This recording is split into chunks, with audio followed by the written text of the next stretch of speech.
got this thing here. It's a, what is it? Walt Disney's Treasury, 21 Best Loved Stories, a giant golden book. Now this is from 1953, and inside it's got like lots of cool artwork, which is pretty much the selling point for a lot of these books that I got. Like here's one for Pedro. It's basically a little engine that could, only it's a airplane. So they're based on a lot of the stuff that Walt Disney already made cartoons out of. But the book is missing its spine. It's got a little bit of the gloss on it is kind of peeling.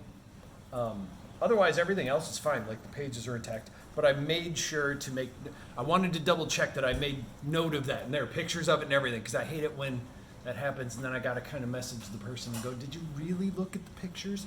So it was listed properly and it said the damage on it. So I feel okay shipping this out. So that's going to go out today. So I have this game here called Oh Hell. Oh Hell. Yeah, we just relisted this one. This is a game that it's kind of like a companion to a card game.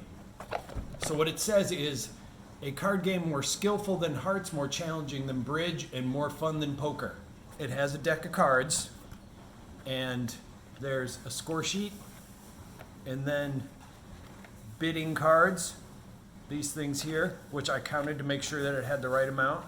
And you put these bidding cards on these little plastic stands. And that's the game. And there's descriptions inside, so I'm assuming that person knows what it is. Or they just like it because it says oh hell on it. I don't know. Oh hell. But the funny thing is, it's called Oh Hell. It says it clearly on it, but the slogan is like the old favorite, but a H ... of a lot more fun. Because, you can't say hell in the slogan, just in the title. I find that very odd. And those are the things that I'm shipping out today, although I have a couple of people who are going to be picking things up soon. I don't know why I just put my leg up. That seemed weird.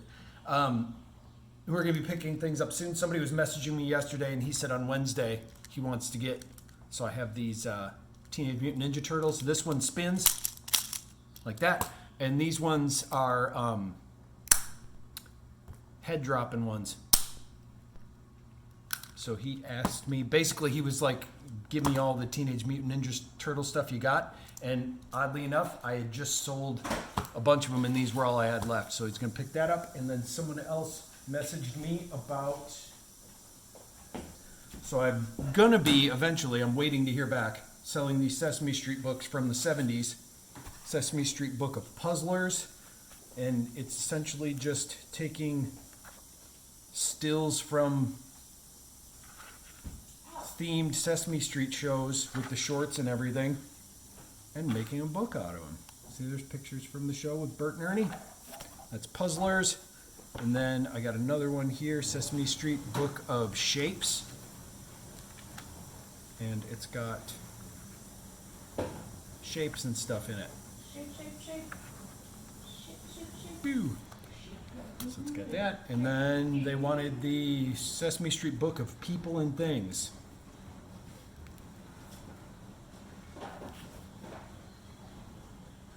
Now I have the Sesame Street theme song in my head. And this one is more just picture stills from there. Oh, Cookie Monster, Bert and Ernie. So I'm waiting for that person to get back to me. They're supposedly going to pick it up either today or tomorrow off of Facebook Marketplace. That's what I got.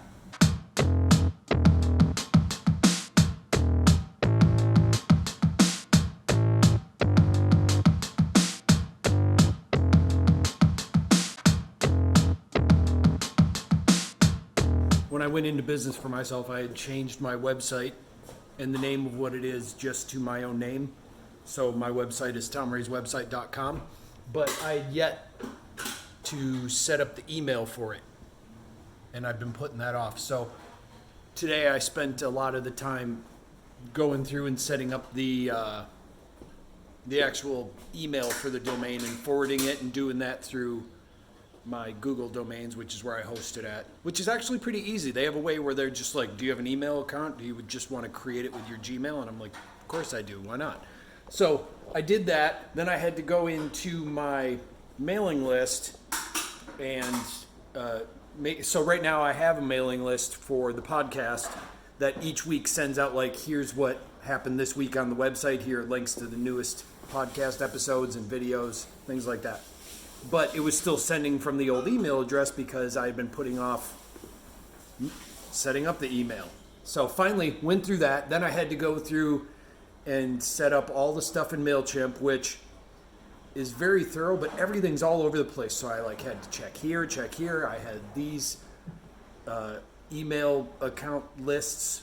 They call them audiences now. So people who signed up, I had to, each one of them have their own category, and then I had to change where that email was coming from, because I worry that if people were trying to respond to me or reply back to the email, that the old domain name doesn't exist anymore, so I was afraid nobody was getting that email. So I switched it, and it took a while, and actually I got to go back and check it again later, because I'm like, I think there's still a few things. I don't know if I connected it to the website. So when I set up landing pages or the sign-up form, I don't know if it's connected to the actual new domain. So it takes a while. I mean, let's put it this way. It's easy, but you don't know if you did everything because it's all over the place. Does that make sense? Yeah. Mary Joy's nodding her head in the background. I'm looking to her to see if I'm making any sense, because I've been dealing with this all morning.